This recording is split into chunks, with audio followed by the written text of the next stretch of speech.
Hello and welcome to the Pets That Together podcast. So how are you both? How's everything going? I bet you're hectic, right? Yeah, but it's good hectic. I think it always makes the days go faster. So yeah, all good. What about you? It's a busy start to the year, isn't it? With Spurs Yeah. and the VMAAs coming up. Yeah, full steam ahead. January seems so far away in December, but then it's suddenly there. Yeah, exactly. 2 proper weeks off at Christmas and then straight back into it. That's the thing though, because it's, you tell yourself, I don't know about you, but I get through like the last 2 quarters with the idea that I'm going to have a proper break at Christmas, and you tell yourself that it's really good for you, and then like your future self is kind of like cussing you out because it's like literally the worst thing that you can do. Just like knee deep in emails and like budget sign-offs, and like if I hear 2025 roadmap one more time. Yeah, you lose your match fitness. Rebecca, have we met before? I know No, Oh, okay. we haven't. At least I don't think so. Unless we did meet potentially at the VMAs, but I don't think we have. No, I didn't think so, because I've worked with Liz Barton before, and I'm actually quite close to Liz Barton, know her quite well. And then at LVS, she kind of like stole me off stand, took me to the Vet CT stand, and did like this big kind of like tour of everybody.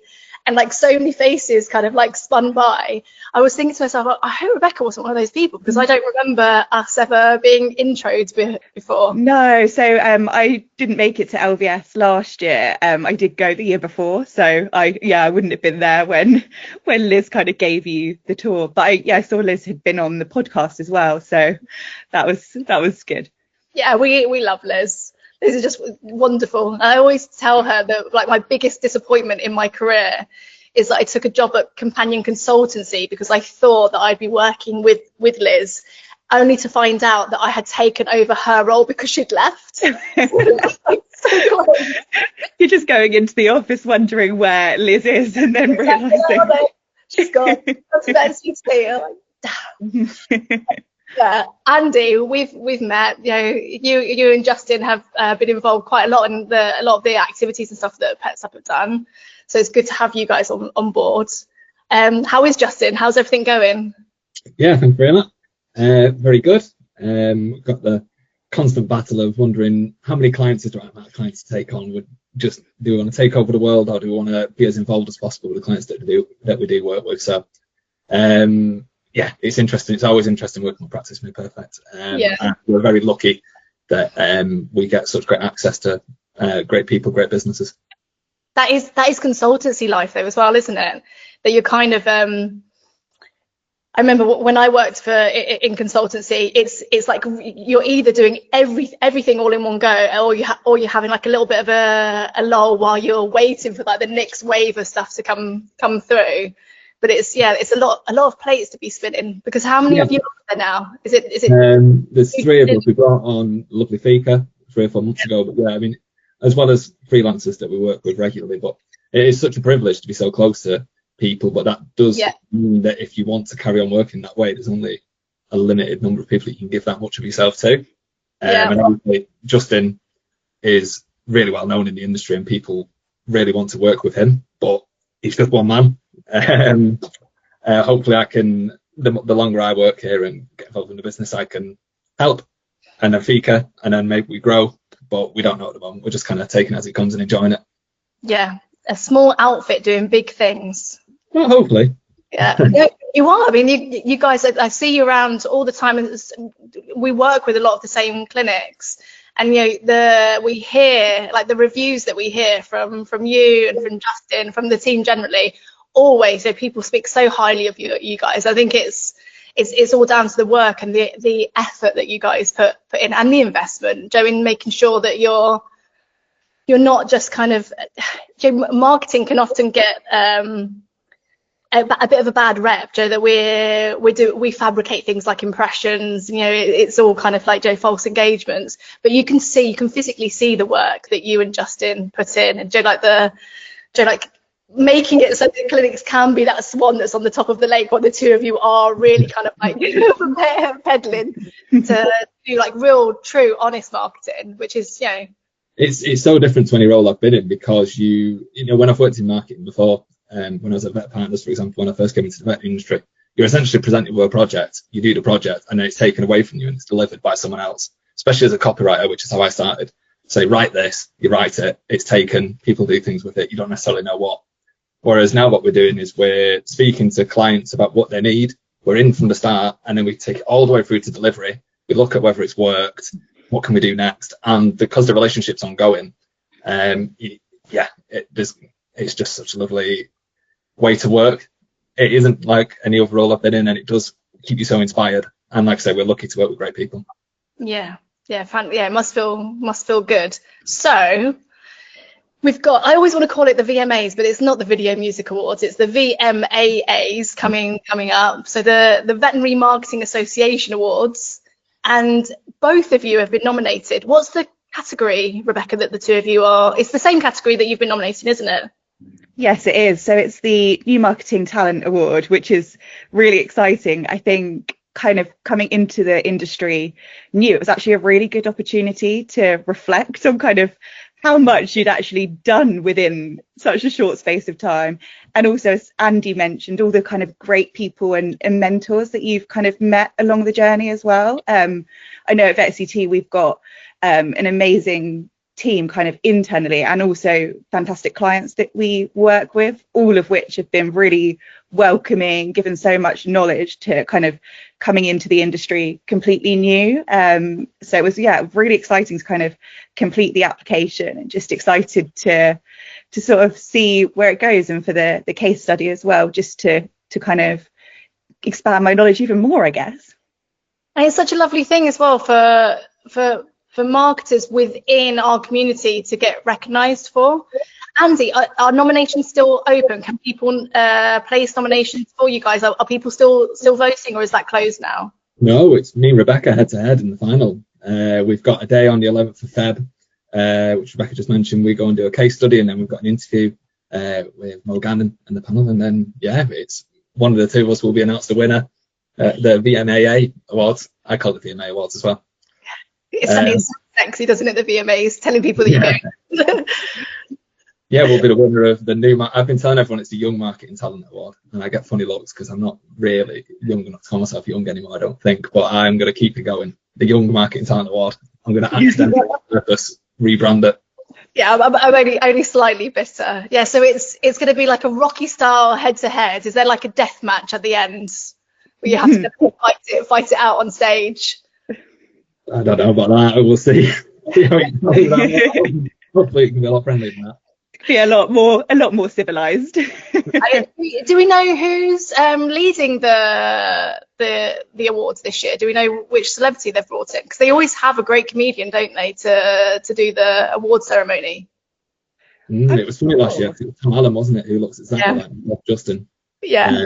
We were fortunate enough to win an award with a practice marketing award with Stella Vets, who I know is a big user of Pets App. And that meant that Justin got to go and have a picture taken next to Tom Allen. Fortunately, quite a lot taller, so not literally identical, but not far off. Yeah, very, very close. So this year we're approaching the end of January. We spoke briefly about roadmaps and like our 2025 roadmap. Marketing now, I feel like the clinics as a whole, so the entire teams are becoming a lot savvier about marketing, especially with, there are so many kind of digital disruptors, people that are online that kind of like pinching small parts of what a practice would do and kind of making it into an online outfit. And so the clinics have kind of had to step up. To kind of compete with that and put themselves out there and online and look at what kind of marketing activities they can kind of take on board. Are there any trends that you've seen from 2024 that you feel are going to play a big part in 2025, especially within veterinary? Yeah, so from our side, we've been really looking and focusing on our clients and just really identifying what their needs are, their pain points, and how we can help with that. So using data to kind of back up all these insights and not just kind of doing what we think they want, but really understanding them and creating content that resonates with them to then build that relationship and engage the community. I think that's a really big part of our strategy, is just understanding the audience and then giving them the content that they want that kind of helps them to kind of thrive within their practice as well. Yeah, yes, it's understanding the nuance, isn't it, within the market that we're working, and then also the persona within the different practices that you've got, because geographically, area by area, it can completely change, can't it? What have you seen, Andy? What in particular have you noted from last year that you think is going to be kind of coming up a bit more in 2025? Well, from a kind of practice perspective, I think there's been a bit of a fundamental shift over the last few months in terms of what we're looking to do. So we've come out of the back end of COVID, and obviously there's been so many clients and new pets out there that a lot of practices have been closing their doors, and really the problem has been recruiting enough vets to keep practice teams sane, allowing them to have a life. But that started to change. COVID pets are now getting to that 3 to 4 age range where they're not necessarily in practice all the time. And we've started to see some practices having a problem with new clients, but they haven't been doing any new client activity. So I think just having a complete switch and focus on what marketing activities are needed for practices is something that we started to look at towards the end of 24, and is definitely going to play a part in 25, whether that is, re-engaging clients who are already with the practice but haven't been coming in very often. Maybe that's a vaccine amnesty, or going out and finding new clients. Yeah, it's the same thing that we're seeing. I think we've had a big shift in PetSap, where the CRM that we have now has kind of started to evolve and grow, because that's what clinics need. They need to have kind of like enhanced campaigns to be able to dig in and work out what the different demographics within their clinics need, and how they can have those continued touch points. Rebecca, how would you compare the groups that you work with? Because you're obviously working in a slightly different market to, say, Andy and myself. Is there anything that you're seeing? Are there any specific activities that you guys are seeing coming up being quite useful, or maybe even areas that groups could look into and explore within marketing? Yeah, so I think for us, really segmenting our audience better. You mentioned kind of the CRM side. That's a really big focus that we've been working on, obviously, throughout 2024 and going into 2025. So obviously we work with a variety of different people. So whether that's practice managers or vets in practice, it's very different messaging and content that these people want to see and that resonates with them. So just making sure that we understand in our CRM exactly who these people are, and just really assessing the content that we're sending to them, and then personalizing it and segmenting it based on what they're interacting with. That's a really, really big thing for us. And as well, you mentioned obviously different regions engage very differently, and obviously we're operating globally, so even the terminology that we're using kind of to the US versus the UK is all very different. It needs to be very personalized towards those different groups of people. And then we also work with corporates and independent practices, so even kind of speaking to those groups, they're different messaging and different content that they need.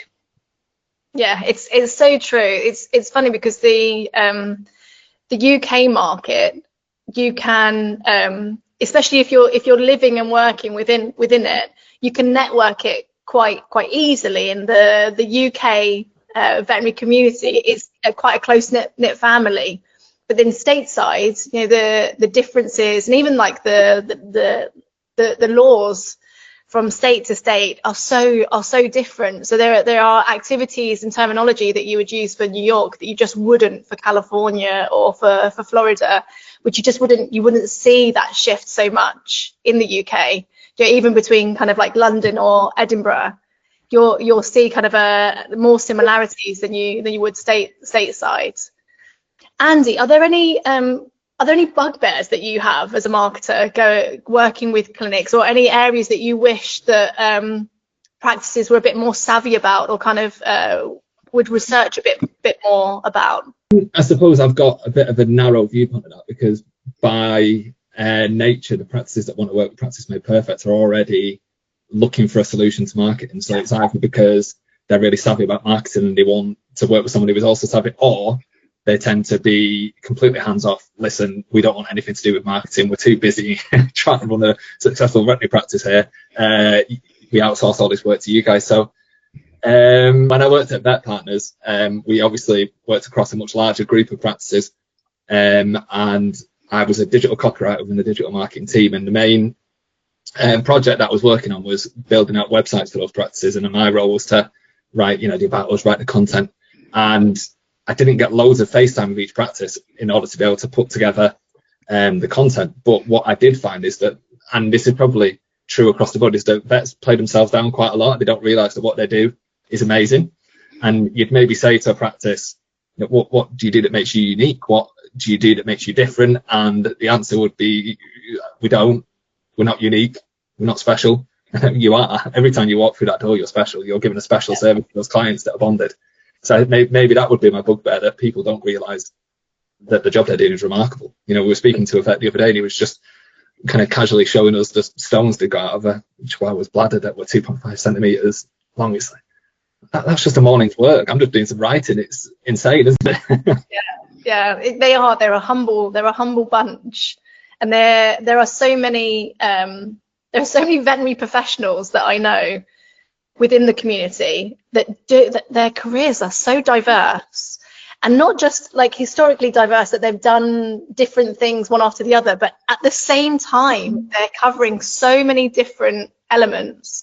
And even with practice owners, so many practice owners that are also vets that are very hands-on on the business side of it, but also in the care that's given and the services that are given to their clients. You definitely don't see it shouted out about, and they're definitely, we laugh because you look at dentists, and this kind of like the idea of how like flash a dentist is, you would never see a vet being framed in the same way. I was speaking to a senior vet once who had moved to kind of practice ownership level, and she was saying that she was having a real headache with the management side of things, and she was looking forward to just going doing a morning of surgery to switch off, which is just mind-blowing to people who aren't in veterinary, but they take it for granted, don't they? Absolutely crazy. When it comes to marketing activities across the board, are there any key organic tasks or platforms that you think that different veterinary businesses across the board could be getting more involved in? I'll pass that over to you, Rebecca.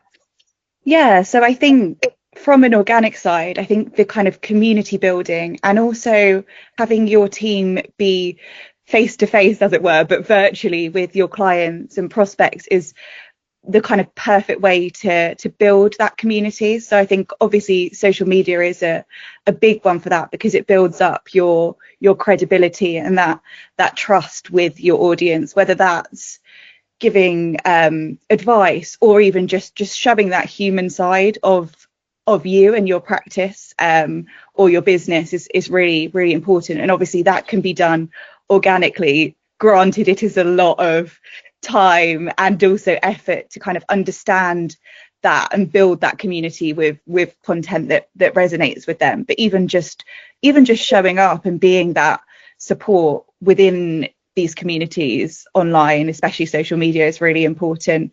Something else that we're also really invested in at VetCT is just content. So obviously everyone takes content differently. Some people will find a video a lot easier to engage with, other people more written content. So just looking at that and kind of creating content that appeals to different learning styles, as well as different types of content. So something that we worked on last year was a lot around CT case selection and indications, when to CT, what type of cases it's useful for, and just looking at that and how much vets have going on in practice. Just these little kind of things that can support them is something that we're really passionate about. And as an organic channel of growth, kind of creating this content obviously helps with kind of getting you out there and increasing brand awareness for what you're doing as well. Yeah, so you think it's good to have a good mix of kind of like long tail and short form content. And how important do you feel like an always on strategy is? Because I know like historically that's something you've always seen kind of like punted out across all industries, especially via like Instagram and TikTok, that, you know, you should always be constantly posting. Do you side on that, or do you think it's more a strategic level of posting that people should have? Do you kind of think people should delve in more to like timings, or is it just getting it out there whenever you can that's most important? So for me, and from my experience, and especially within veterinary, I think the quality is more important than the quantity. So for me, it would be better to have 4 to 5 posts a week which really resonate with your audience than trying to adopt an always on strategy that maybe is a little bit overwhelming, and you may end up churning out content just for the sake of posting it, which then may not resonate, and then you're almost wasting time in the sense of, whilst you're creating those 3 pieces of content that maybe aren't thought through and aren't what the community would find useful, instead of kind of spending that time and pressure to try and be always on, it maybe is more beneficial to look at taking that time to create something that is maybe only 1 post but is actually really impactful and really has value to the community. And we've also seen with the saturation of content, obviously so many more businesses are now on social media. If you're scrolling through your feed, there's so much content on there that it really needs to stand out, and it can't just be something you've put together in a couple of seconds and not really thought about. So I think that always on strategy potentially also puts people off even starting, thinking it's such a big task. Obviously multiple posts a day is probably not realistic for a lot of businesses, unless you've obviously got a dedicated social media team, which most people don't have the luxury of having. So I think I wouldn't take that pressure to be always on. I would think more about what you're creating and the value of it, and whether people are engaging with it. Yeah, you can almost just preempting it and thinking about it, give yourself burnout just trying to contemplate how you're supposed to do, Joe, the amount of posts that's suggested. And I know, like for us, organically, the highest conversion for us tends to be through organic search. So that people are searching terms that basically they're looking for solutions to problems that they have. And so most of the conversion that we would get would come through Google, would just organically come through Google to us. I think what is interesting is that we don't tend to get a high conversion from social media, but when we do get somebody that comes through from social media, the cycle for them to come on board, talk to us, and then sign up tends to be quite short, because they've already made that decision from what they've seen through Instagram or LinkedIn that that's the product that they want, that's the business they want to work with, and so they already feel like they know us. But if we were to only rely on that, we would probably wait a long time for people to come through, because you wait so long for your content to come through the feed, like you said, Rebecca. And I know, Andy, you're rolling your eyes because I've spoken to Justin before about about Instagram. What's your opinion about social media? Because you guys do take a slightly different strategy, don't you, with the marketing activities, and where you kind of like put the majority of your energy and resources. Yeah, so if we're working with a practice, we tend to let them run their own social media, because I think the majority of the practices we work with are humble community businesses. So I think what you were talking about there, about the amount that you post, it's really hard to be authentic to your audience. And with copywriting, with social media, what I tell practices that they want the voice of what they're creating to be the same as if you went into the practice and spoke to them in practice. And that's really hard if you're sat there thinking of something to write every single day. You're forcing the matter. I think you should allow it to happen naturally. And that only really works in practice if you have somebody who picks it up and runs with it and wants to do it. For us, when we get involved with social media, it's more ads and more of the kind of official business messaging. and then you're kind of relying on algorithms and the amount of money that you put into it, which is a slightly different game, isn't it? Yeah. Organic reach. I'm not going to lie, I've not been involved in social media since about 2017. It isn't my forte, and now we're increasingly in meetings with practices who have younger team members than me, and they're talking about TikTok and things that go completely over my head. And it's a really interesting growth area for the industry, isn't it? Because we typically go to Facebook, I think, especially for ads, and that is an aging demographic. And then we have the Instagram generation, and now we've increasingly got TikTok generation, and then it's whatever comes next. And it's how much resource do you put into adapting to doing that successfully. I haven't got the answers. I think it very much depends on the personnel you have in your practice. It's obviously different for you guys working for businesses that can have a broader strategy, but certainly for kind of like a boots on the ground practice, I think you're pretty constrained by the people that you have and how much effort and knowledge they have. It's difficult for people like me and Justin to run it because from a distance, because you need those pictures and those authentic stories. Yeah, I would agree with that. I think that's whenever I worked in consultancy where we would do social media packages. The only way that it was possible to do that on behalf of a business, where you basically are being a social media ghostwriter, where you're kind of like you're mimicking their voice. The only way that I ever found it possible to do was if you did a media capture day where you would just basically generate all of you get them in, you do all of their videos, all of their like visual content in one go. So you'd capture what they need to do, what they would need to post for the rest of the year. And even that, it doesn't give you real-time posting. It doesn't keep up with their story in real time. It's good, like you say, if you need content for doing ads. But I think, when it comes to social media, those that do well are the ones that already have communities behind them. So, Liz Barton's had great success on Facebook, from the different communities that she's put together. And I think Facebook has a great place for that.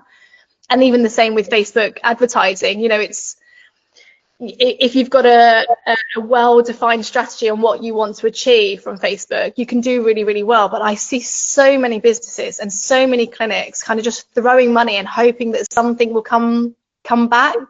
And it can be a real kind of like, you're just kind of like throwing it out there and you're never going to get anything out of it if you don't really know what you're directing it at.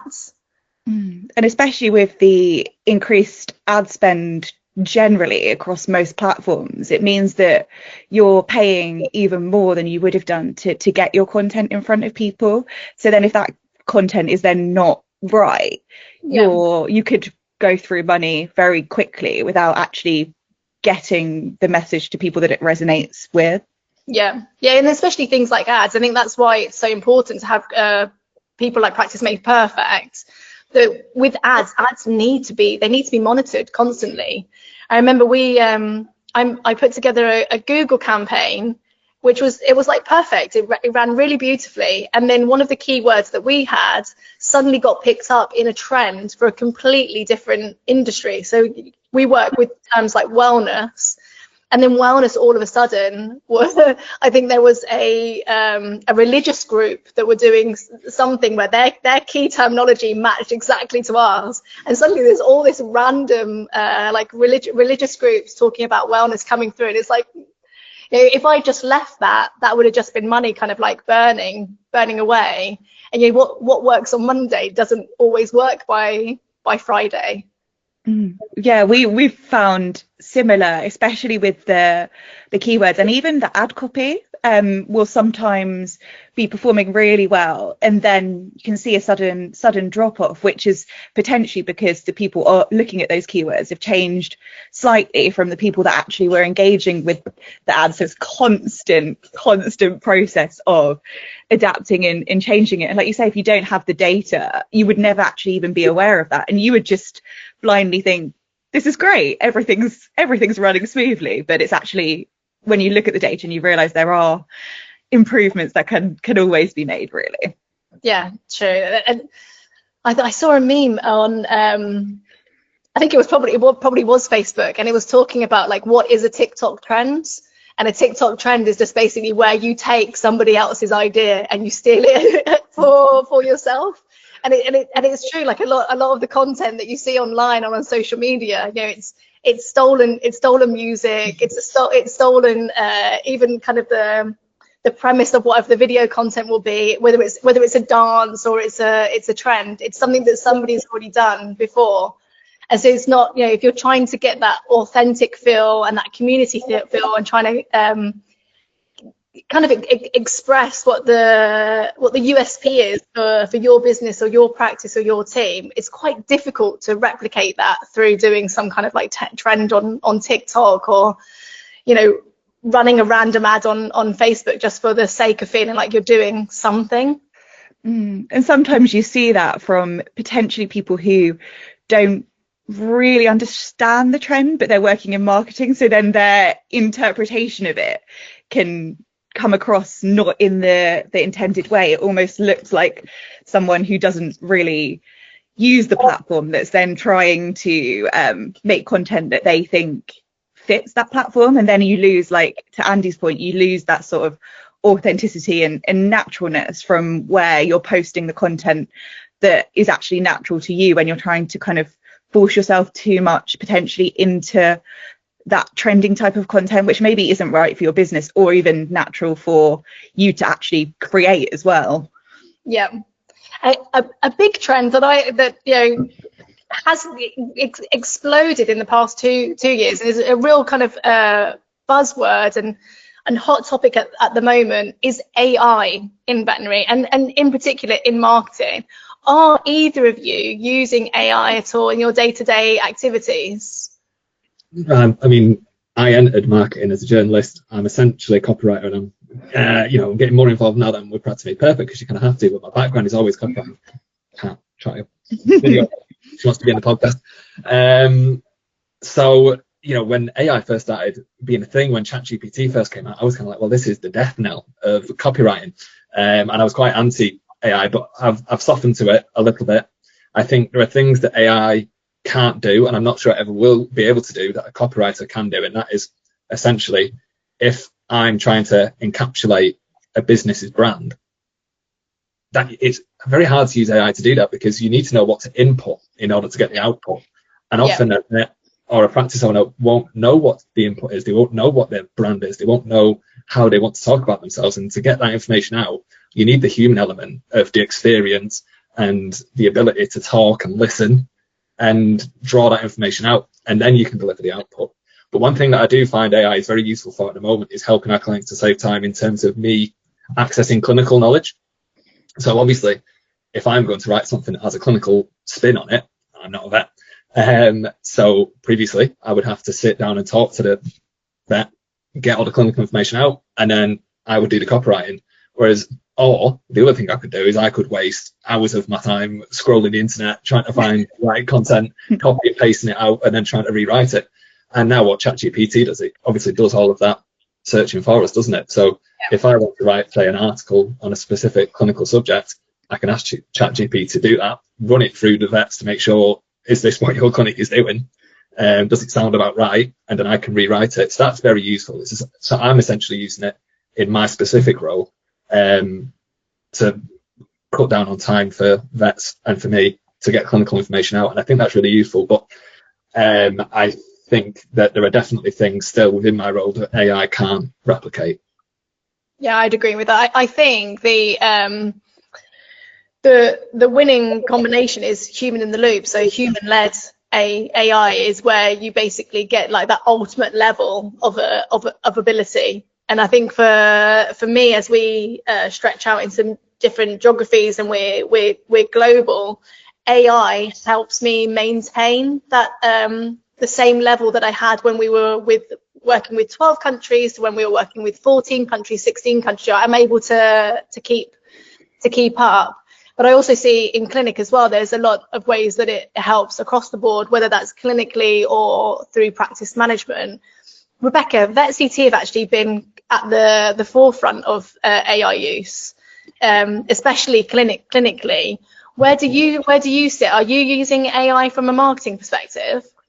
So there's kind of a couple of of elements. So I think for us, it's just really important to kind of look at AI and make sure that it's being used in a responsible way. So whether that's responsible within practices, making sure that it's still delivering the best possible outcomes for the patients, but also from a marketing side, making sure that we're using it responsibly too. So I think to Andy's point, for us, from a marketing side, it's looking at where we can boost efficiencies as opposed to using it for anything that does require that human element. And most of marketing and most of what we do, it does need that human touch. That is the main reason why we're there, really, is to add that human element and to be understanding what resonates and how to showcase that brand in a really human way. So I think it's more looking at how AI can be used from a process side, and also where it can boost efficiencies to maybe take some of the less human elements of everyone's day jobs, where it could then mean that you could focus on a new campaign or creating something else where it just makes it that much simpler and more time efficient.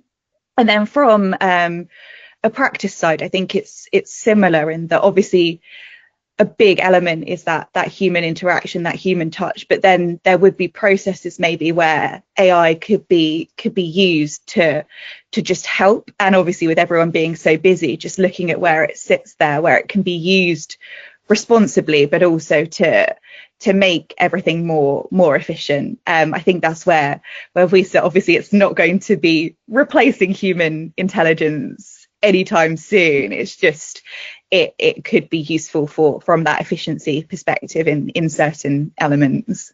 Yeah, I've had this conversation with Jack Peplow before, that there was always kind of this underlying conversation about a Terminator style AI that would annihilate all human elements, of veterinary.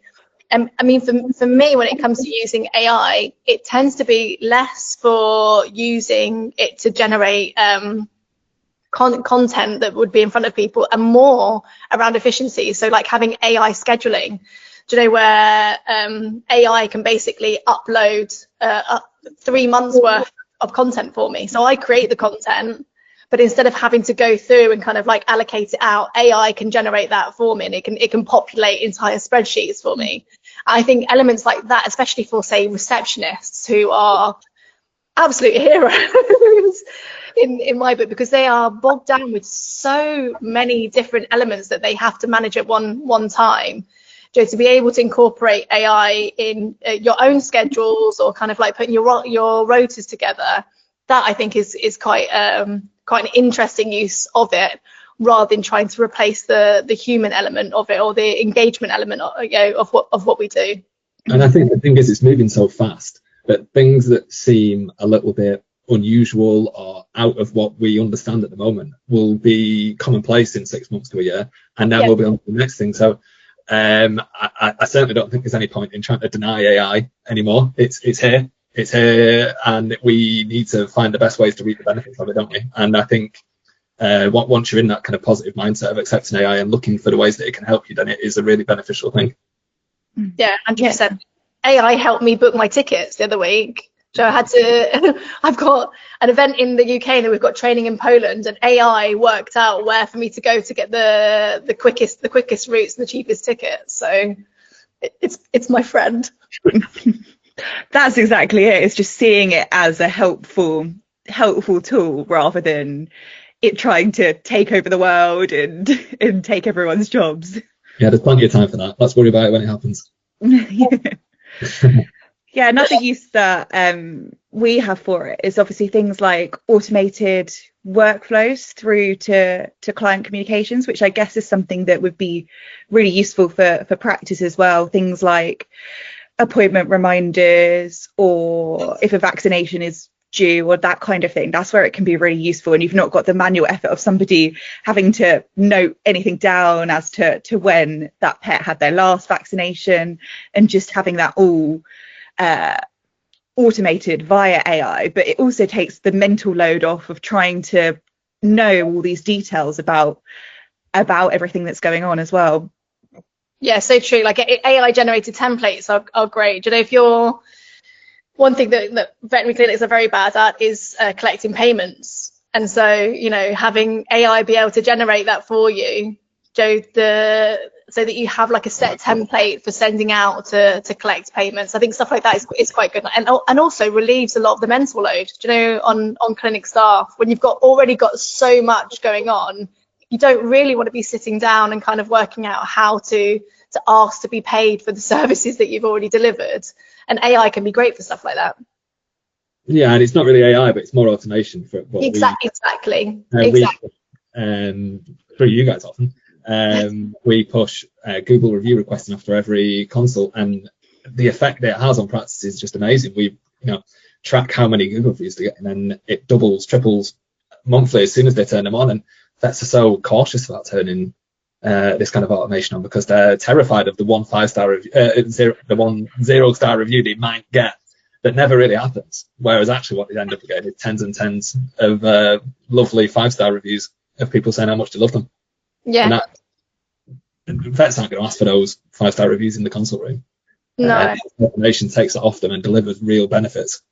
Yes, it's so true. And for them to be able to see that as well, I think is such great feedback for a team, to kind of re-energize them. When you're feeling like your resources are constantly being depleted and you feel like you only see kind of like the negative side of what you do, to be able to have an automation that kind of brings in all the praise is a real kind of rejuvenator for teams, I can imagine.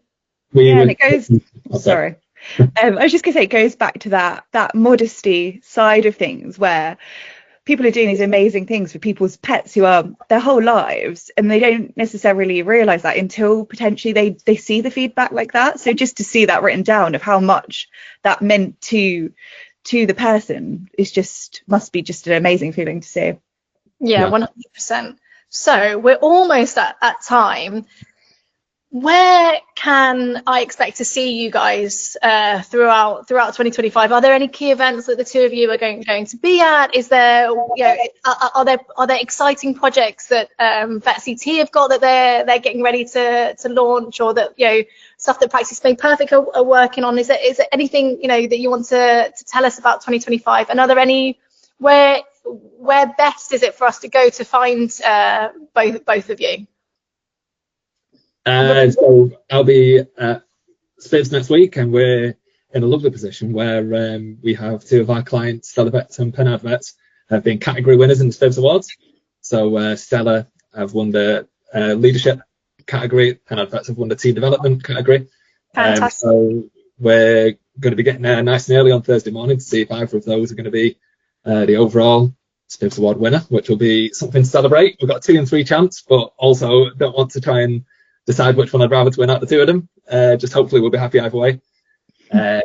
So yeah, we'll be at Spivs. I'll be there Thursday and Friday. Justin will be sticking around on Saturday as well.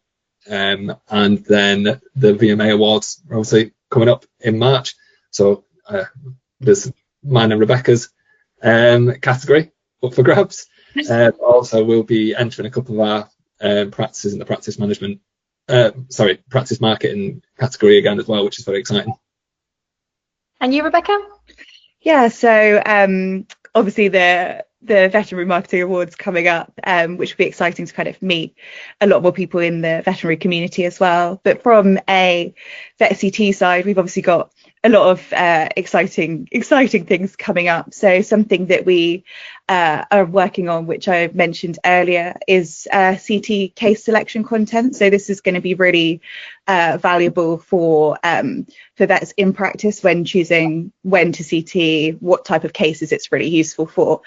So that's on our YouTube channel, and also some blog content over on our website as well. And just from our side, we're just really working on that content, like I mentioned earlier. So just keep an eye out on our social media, YouTube, website, for all sorts of different content that is geared towards lots of different people within the veterinary community, just trying to share the incredible knowledge that our team have with everyone else as well. Awesome. And what about you, Andy? Where's best for people to go to get in contact with you and Justin? Well, LinkedIn, you can drop us a message, give us a call. I think my email address is andy@practicemadperfect.com. if you're interested in working with us. Yeah, and like I say, if you want to see us in the flesh, then Spivs and VMA are the next two things to come up. We don't have an office, so if you want to see me in person, you'll have to come to Stockport, and it's pretty wet at the minute, so I'd recommend that. I do love Stockport. I've got a soft spot for Stockport. What I want to know is, are you going to be at the President's Dinner, or is it just Justin? Because I want to know, are the two of you going in fancy dress, and who's going to be Batman and who's going to be Robin? Thanksy Batman. I'm not going to be there. Fortunately, I'll be going home on Friday afternoon. Justin does have fancy dress. I will not ruin his surprise. Okay. It's memorable. He actually he turned up on a meeting with Stanley Metz with David Hodges in his fancy dress as a kind of a warm up, and got a lukewarm reaction. So you can take that whichever way you want to. So did that make him change his costume, or is he just? Oh no, I think he embraced the lukewarm reaction. Yeah, I think.